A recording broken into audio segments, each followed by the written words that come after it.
మరొక వారసుడు వస్తాడు కాంగ్రెస్ పార్టీ.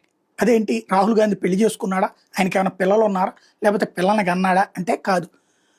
ఆయన ఇక పెళ్లి చేసుకోడు, పిల్లల్ని కండవు ఏమో అనేసి ప్రియాంక గాంధీ వాద్రా ఇప్పుడు తన బిడ్డకి తన భర్త ఇంటి పేరైనటువంటి వాద్రా తీసేసి గాంధీ అని పేరు మార్చి గెజిట్లో నోటిఫై చేయించింది కోర్టు. ఇది విచిత్రమైనటువంటి. ఇక్కడే విశేషం ఏంటంటే ఇలా కుటుంబాన్ని నెహ్రూ కూతురు ఇందిరా నెహ్రూ అవుతుంది, కానీ అట్లా పెట్టుకోలేదు. అప్పుడు ఇందిరా గాంధీ ఎందుకు అయింది? పోనీ గాంధీనా అంటే కాదు, ఫిరోజ్ గాంధీ ఇంటి పేరు గాంధీ, గాంధీ కాదు.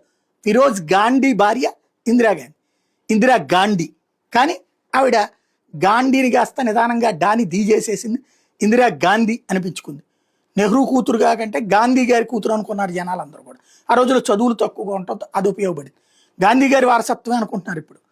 ఆ తర్వాత ఇందిరా గాంధీ గారి అబ్బాయి రాజీవ్ గాంధీ అవుతాడు, కానీ అలాగే సాగింది. పోనీ అట్లాగా అనుకుందాం. రాజీవ్ గాంధీ గారి భార్య సోనియా, ఒరిజినల్ పేరేంటి మైనో, సోనియా గాంధీ అయింది, పెళ్లి చేసుకుంది కాబట్టి. కానీ సోనియా మైనో సోనియా గాంధీ అయినప్పుడు సోనియా గాంధీ కూతురు అయినటువంటి ప్రియాంక వాద్రా ప్రియాంక గాంధీ ఎట్లా అవుతుంది? పెళ్లి చేసుకున్న అక్కడ పేరు మారాలి కదా, లేకపోతే సోనియాను కూడా సోనియా మైనో అని పిలవాలి కదా. అంటే ఏ పేరు బాగుంటే పుట్టింటి వైపు నుంచి ప్రయోజనం వద్దంటే పుట్టింటి పేరు వాడుకుంటారు, అత్తింటి వైపు నుండి ప్రయోజనం బాగుంటుందంటే అత్తింటి వైపు వాడుకుంటారు. అదే విచిత్రం.